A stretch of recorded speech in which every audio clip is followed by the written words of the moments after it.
Steve, thank you so much for calling. Dr. Parent, let's go back to our original subject. We're talking about refractive options. The intraocular lens implants, is that a refractive option as well? Well, it is, in that we have that multifocal lens, and it is also because of the thing I mentioned earlier, that for a person who's farsighted and been farsighted all their life, if you put a thicker lens in their eye, it's essentially like transferring the thick lens or the thick glasses in front of their eye inside their eye, and they need thinner glasses. Even if they don't have to pay for the multifocal lens. They get improved vision just from that. And this particular lens that you actually implant into the eye, it actually locks in. It doesn't float around. Can you explain a little bit about that? Well, yeah, the lens is surrounded by a capsule that's like saran wrap, and the capsule itself is like a baggie. And the lens opens inside the baggie like a butterfly opening its wings.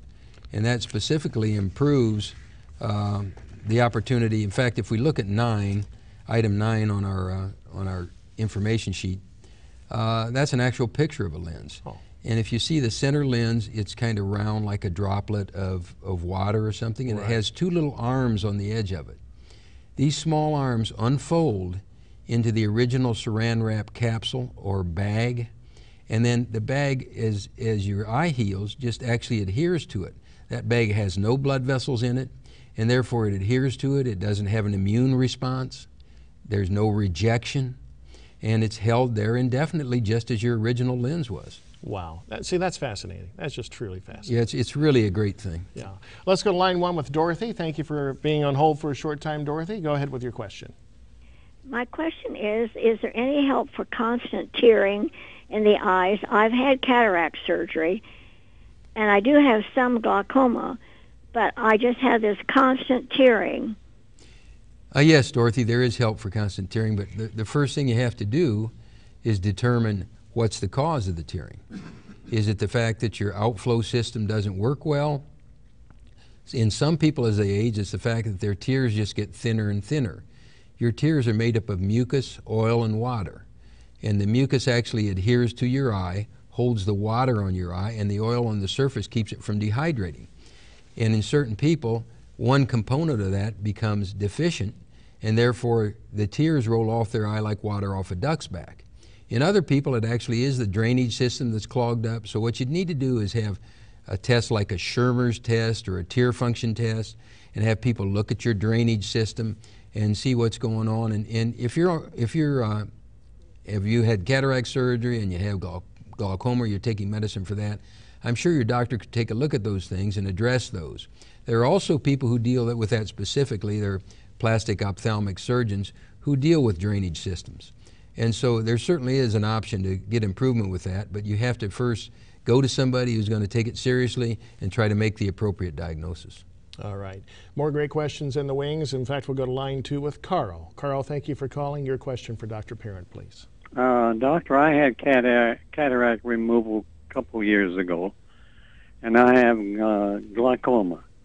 And my last prescription glasses that I've got, shouldn't I be able to see 20/20 out of, or not, pretty close to 20/20 out of both eyes when I'm looking at something? Well, Carl, it probably depends on, how old are you, Carl? 89. Well, 89. Wow, that's great. Then it's great. That is going to depend probably on your macula. And some people get wrinkling in their macula or get a thing called age-related macular degeneration.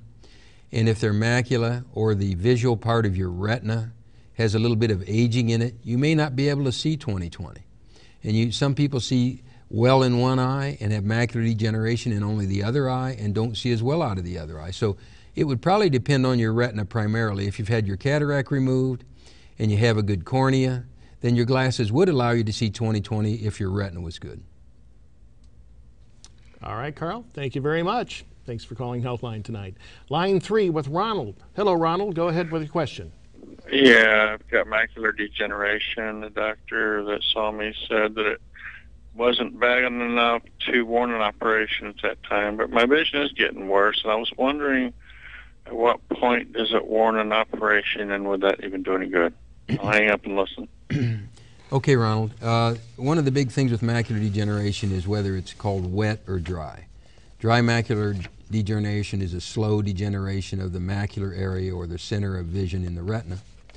And it specifically only seems to respond to possibly some nutrients or some supplements. And multivitamins now, just within the last few days, have gotten a bad reputation on a few things. But the reality is it does seem that certain vitamins diminish the progression of dry macular degeneration. Now, if you have wet macular degeneration, then that's where some people can consider surgery and even an injection of some steroids or cortisone-like medication in the vitreous cavity of your eye, so it slows the reaction around your macula, particularly if you have bleeding, and it seems to improve things. So that's a consideration. If you're really concerned about that, there are retinal specialists in town or other people. We see macular degeneration every day, but you might talk to your regular doctor and say, do you think I should be referred to a retinal specialist to see if anything more can be done? Because macular degeneration is a concern for a lot of people. It's one of the leading causes of blindness or legal blindness in the United States. And when does macular degeneration usually start cropping up? Well, people talk about it over 65, but the reality is I've seen people 45 with it, particularly if it runs in families. I've seen people 90 years old with pristine maculas, just like our 89-year-old individual who called earlier and said, why don't I see perfect 20/20? Well, part of it might be that you're 89 and part of it might be your macula. But the reality is there are 89 and 90-year-old people, 94-year-old people that I've seen with very good maculas. So a lot of it's a family thing, and so lineage. And it's not curable, is it? It's not curable. What we try to do is slow progression of macular degeneration. And another thing, which the League for the Blind and Disabled in this town, on Anthony, they are excellent people. They help people because they deal with the same problems that you deal with, but they deal with them every day. And certain people come into my office and say, I can't read fine print, or I can't see my stove well, or I can't do this or that, and they have great tips for those people. And so I'd just like to say that the League for the Blind and Disabled, it's open to everybody around this area. They'll evaluate you for free. I think that is a great taxpayer-supported fund. I totally agree.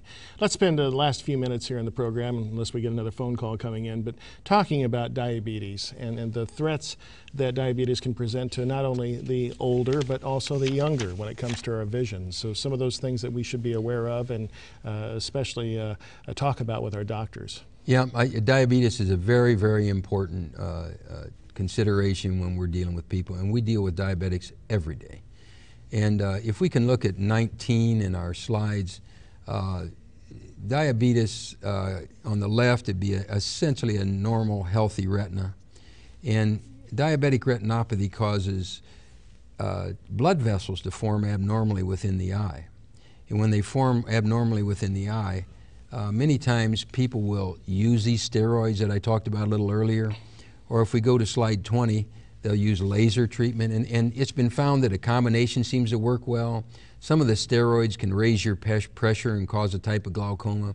And now, at first, the only thing we had was laser. And then we added steroids, and a lot of people leaned like every pendulum toward the steroid treatment. And now it's kind of a treatment where laser's been found in the long run to give more stability. You don't have to have repeat injections in your eye. And therefore, laser, again, is becoming a primary treatment.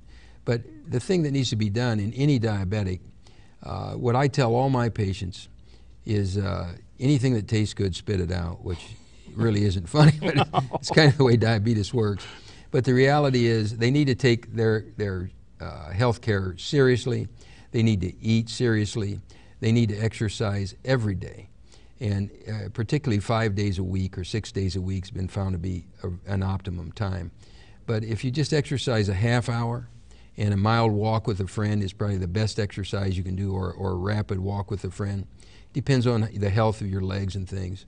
But the other thing is, one of the things in my practice that have been the biggest help for people that have bad diabetic problems is the actual insulin pump.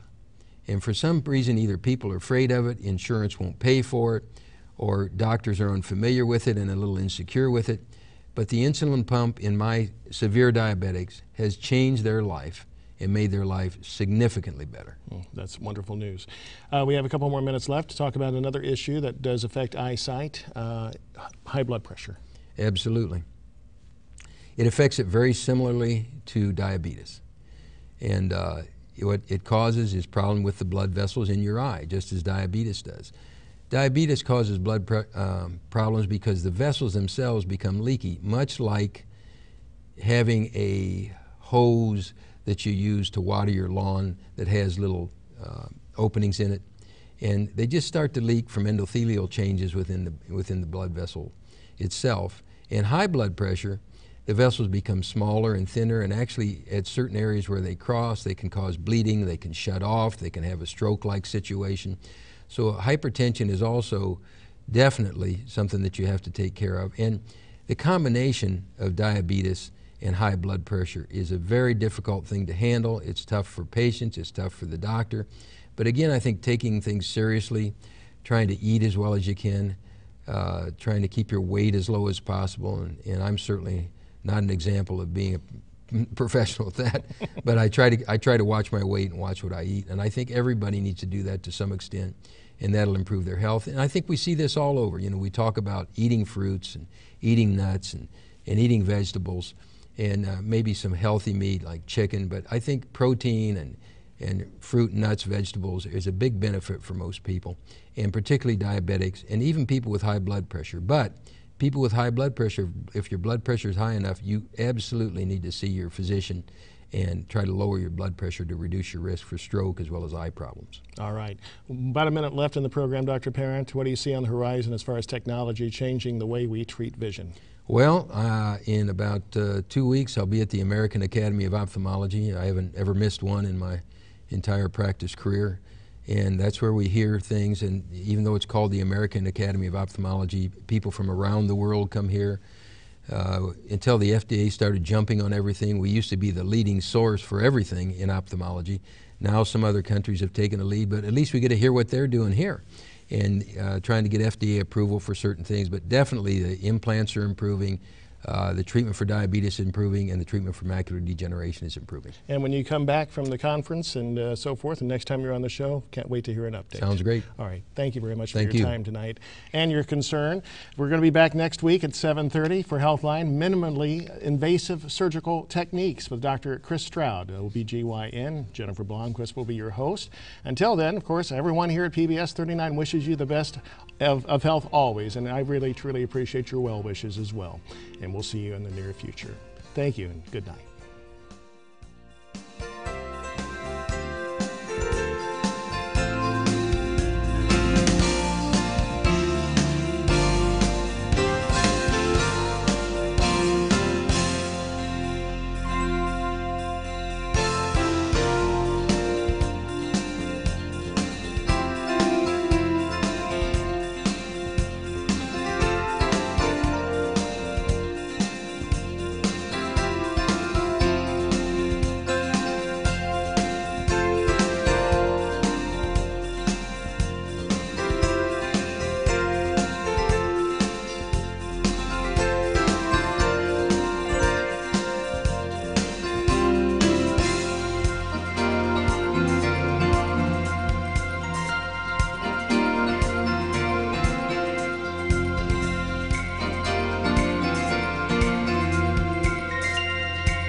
The preceding program on PBS 39 was made possible in part by